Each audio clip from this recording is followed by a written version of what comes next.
Hey friends, welcome back to Evocative Scents for another new video. In this video, I will be comparing three fragrances which are of course inspired by a certain fragrance and most of you know it already. These three come at slightly different price range and if you are interested in one of these but you are confused which one to buy, hopefully by the end of this video, you will be able to make your decision. And before we start this video, if you are watching my video for the first time, do consider subscribing to this channel if you love fragrance related content and hit that like button if you find this video to be of any value. So let's dive in.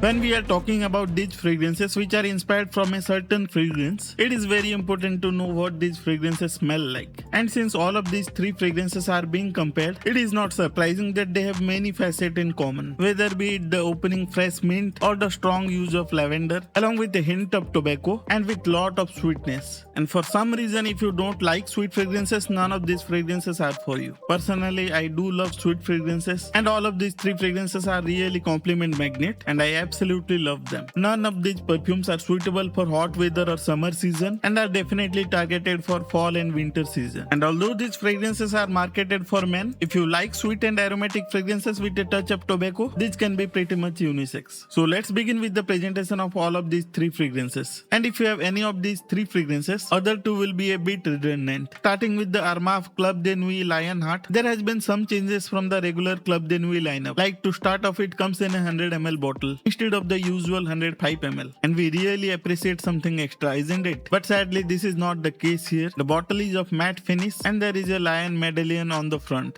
The atomizer is the best among these three fragrances. It is very smooth. Although none of these three fragrances have pressurized atomizer, they will still get the job done. I wish they could have kept the cap a bit simple because I don't like that pattern going on. Coming to the Rasasi Havas Elixir, as you can see, it is a fingerprint magnet and I have no idea how long this glossy gold finish will last. Coming to the Lattafa Kingdom, this is the only bottle among these three where you can see the juice level without any effort. I also really like that fluted glass design, and if the same glass design would have carried to the front as well, it would have really looked classy. And if I remember correctly, this is perhaps the cheapest of the bunch, unless Lattafa has increased the prices, which I think they have done recently. But the prices of Rasasi Havas Elixir has dropped quite a lot. Quickly moving through the packaging, Armaf and Lattafa will take the lead here. With Armaf, the box is quite larger compared to the usual Club de Nuit fragrances. I will be quickly moving through the boxes since this is not a full review of any of these fragrances, but you can find the full review of Lattafa Kingdom and Rasasi Havas Elixir on my channel. Do check that out. With Armaf, you will also get a pull tab to take the bottle out. The Havas Elixir has the least premium packaging among these three, just a simple cardboard box like any other Havas fragrance, just in golden color. However, I have also seen that this packaging leads to many scratches on the bottle. They can improve a bit here.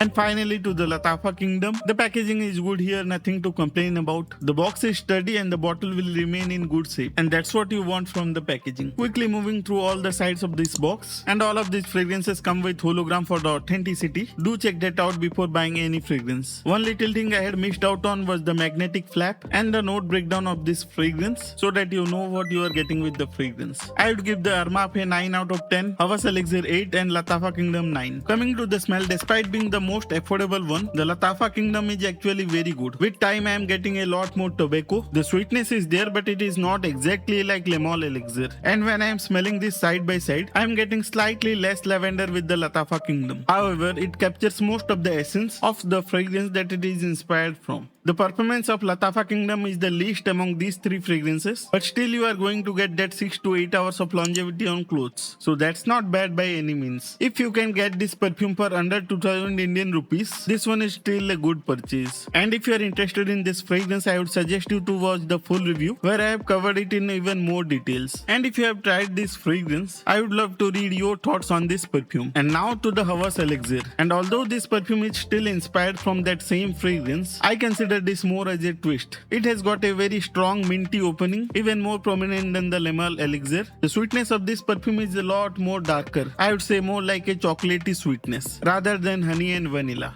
The tobacco aspect is also toned down a bit. I still get it, but it is much less prominent. But the strongest aspect of this fragrance is its performance. This is the longest lasting fragrance among these three. Easy longevity of over 10 hours and a good projection for the first 2 hours. If you want a stronger, denser and darker fragrance, this one is just for you. And finally, the Armaf Lionheart Man. Perhaps this is the newest of the bunch, and it is most likely that it is holding the edge for that reason. In my humble opinion, this fragrance is the closest to the Le Male Elixir. It has got that right amount of minty freshness with the perfect blend of lavender and sweetness, and also the tobacco is not overdone here. But is it exactly like that? Absolutely not. The Le Male Elixir is lot more diffusive in nature. It has got that more airy aspect to it. Not that it is light in nature, but it feels more refined. That's the way I would put it. But I feel that these fragrances are all sweeter and modern take on the Barbershop fragrances, with lot more vanilla in it and with some dark tobacco. All of these fragrances are excellent for clubbing. They project and last really long. These colognes can also be considered for date nights, but you have to be a bit careful on the spray routine. Overspraying any of these three fragrances can be a bit too much for people around you. And the final question, which one should you pick? I would say it depends on your budget and the characteristic you like in your fragrance. Hopefully this video would have cleared some of your doubts, and if you found this video helpful, hit that like button, and if you have any feedback for this or any of my previous video, feel free to comment down below. And that's it for today's video. I will meet you all in my next video. Till then, stay safe and as always, stay honest.